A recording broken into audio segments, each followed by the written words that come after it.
Pandemi yang tak kunjung berakhir menjadi perbincangan tersendiri bagi sebagian orang. Ramai diperbincangkan karena memang dampaknya yang mempengaruhi hampir seluruh aspek kehidupan kita, salah satunya aspek ekonomi.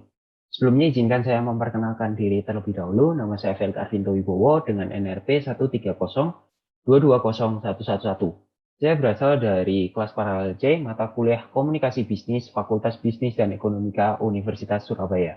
Pada kesempatan kali ini, saya akan mempresentasikan tentang kondisi ekonomi Indonesia pasca serangan COVID varian Delta. Namun, sebelum pembahasan lebih lanjut, apa itu varian Delta? Varian Delta sendiri merupakan salah satu dari 10 varian virus corona yang diidentifikasikan oleh WHO.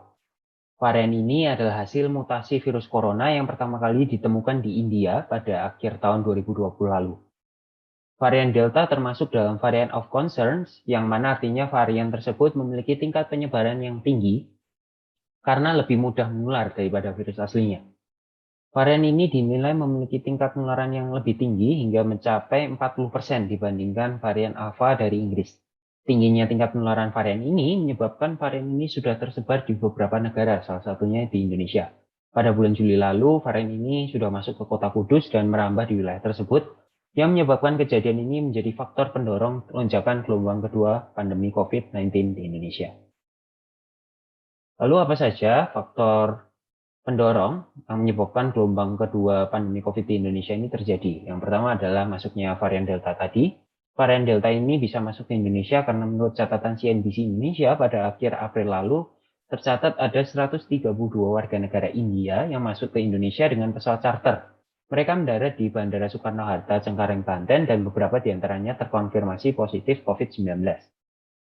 Kemudian faktor yang kedua selain masuknya varian Delta ini adalah adanya momentum liburan, yaitu libur lebaran dan libur sekolah, yang menyebabkan masyarakat berpergian baik untuk berlibur maupun untuk pulang kampung.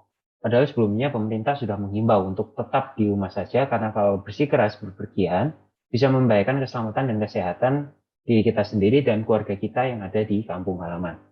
Namun pada kenyataannya masih banyak ya masyarakat yang nekat berpergian, sehingga hal tersebut membuat lonjakan COVID di Indonesia ini kembali melambung tinggi. Kemudian faktor yang ketiga, yang juga menjadi faktor pendorong terjadinya gelombang kedua adalah masih kurang pekannya masyarakat terhadap bahaya dari virus corona ini sendiri. Dibuktikan dengan masih banyaknya temuan kasus masyarakat yang melanggar protokol kesehatan, mulai dari tidak mau memakai masker, tidak mau menjaga jarak, tidak mau mencuci tangan, hingga ditemukan beberapa masyarakat yang menolak untuk divaksin. Hal tersebut tentu juga menjadi tugas tersendiri bagi pemerintah untuk bisa kembali menertibkan masyarakat. Kemudian selanjutnya faktor-faktor yang sudah saya sebutkan tadi membuat kasus positif COVID di Indonesia meningkat seperti yang bisa kita lihat dari dua gambar di slide ini.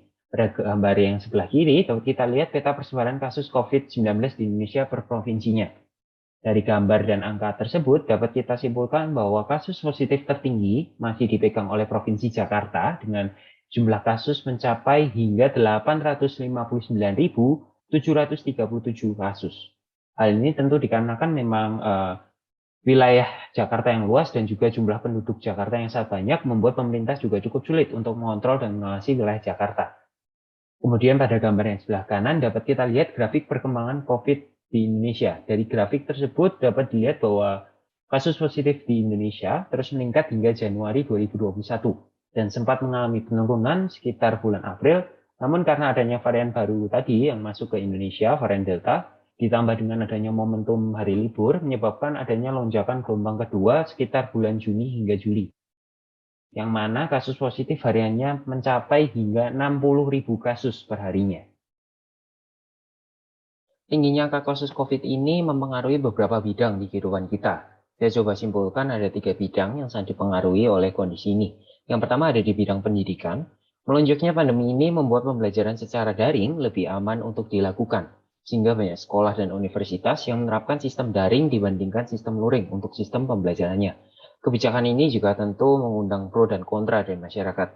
Masyarakat yang pro akan kebijakan ini menganggap bahwa pembelajaran secara online akan dirasa lebih aman dan lebih praktis untuk dilakukan selama kondisi pandemi, karena mengingat kondisi pandemi kita juga harus mengurangi kontak fisik.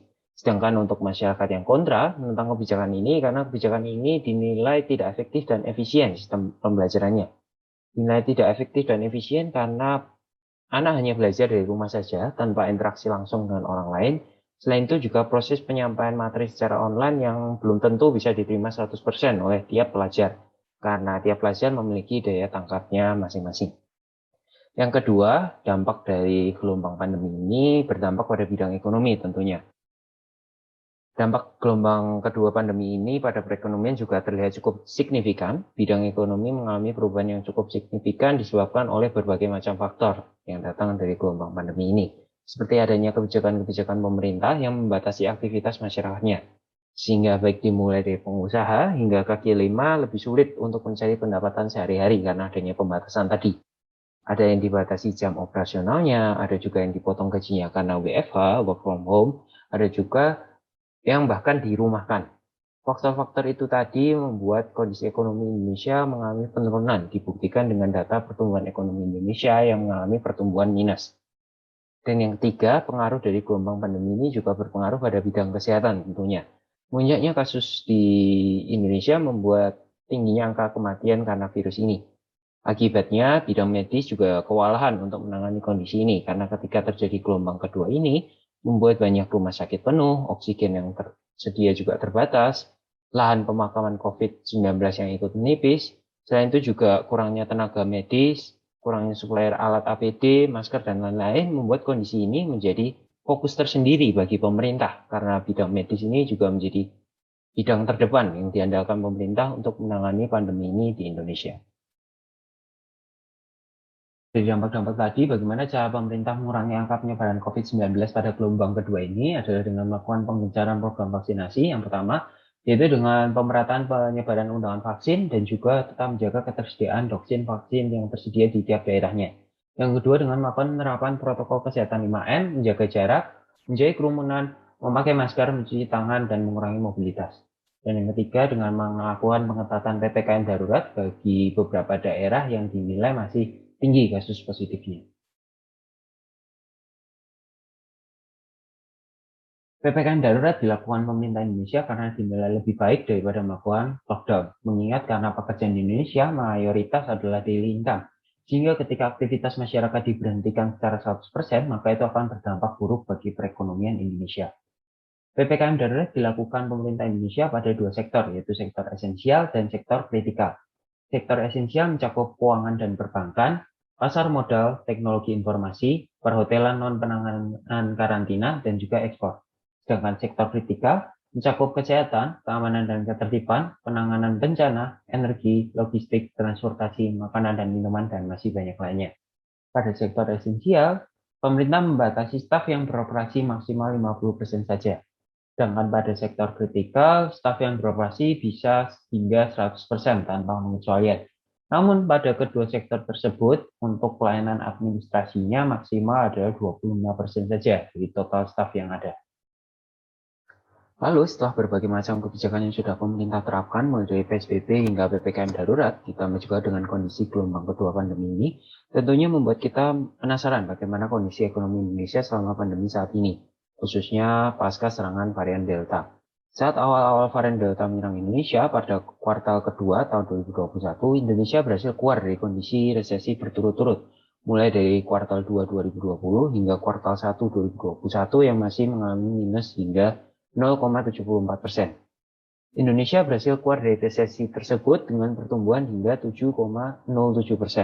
Kondisi ini dapat terjadi karena diikuti oleh meredanya kasus penyebaran virus COVID di Indonesia, diikuti dengan pelonggaran mobilitas yang dilakukan pemerintah dan juga pemerintah melakukan belanja barang, modal, dan bantuan sosial yang mendorong daya beli masyarakat. Namun setelah itu varian Delta mulai marak penyebarannya dan berpotensi membuat perekonomian Indonesia menjadi minus kembali. Oleh karena itu, Menteri Keuangan Sri Mulyani mengatakan bahwa kuartal ketiga akan menjadi tantangan tersendiri bagi masyarakat Indonesia. Namun, hingga akhir tahun, pemerintah tetap optimis bahwa perekonomian akan tetap positif dengan tingkat pertumbuhan antara 3,5 hingga 4,3%. Namun itu masih bergantung pada kita sendiri. Dilihat dari kondisi perekonomian kita pada kuartal kedua yang sudah mengalami pertumbuhan positif, menjadi kabar baik bagi masyarakat Indonesia. Namun varian Delta ini memiliki potensi persebaran yang lebih cepat dibandingkan varian lainnya. Sehingga ketika masyarakat tidak dapat mencegah persebaran ini, dimulai dari dirinya sendiri, maka pemerintah akan terpaksa melakukan kembali pengetatan mobilitas, penerapan PPKM, PSBB, dan kebijakan-kebijakan lainnya. Yang mana jika berkaca dari pengalaman sebelumnya, akibat dari penerapan kebijakan-kebijakan ini membuat perekonomian Indonesia mengalami pertumbuhan yang negatif karena banyak usaha yang kesulitan untuk mencari pendapatan, terutama usaha-usaha yang berkaitan langsung dengan mobilitas masyarakat, seperti perdagangan, perhotelan, transportasi, tempat makan, dan lain-lain.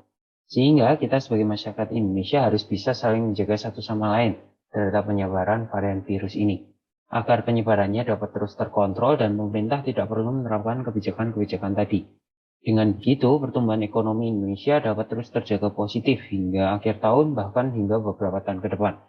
Selain kita bersama-sama menjaga penyebaran varian ini, pemerintah juga bisa mendukung perekonomian Indonesia tetap positif melalui penganggaran instrumen APBN berupa dukungan alokasi dana bagi sektor-sektor yang berkaitan dengan upaya pencegahan penyebaran virus ini dan juga bantuan intensif untuk dunia usaha. Dengan begitu, maka kondisi ekonomi Indonesia pasca serangan varian Delta ini dapat terus bertumbuh positif, melanjutkan pencapaian pada kuartal kedua tahun 2021.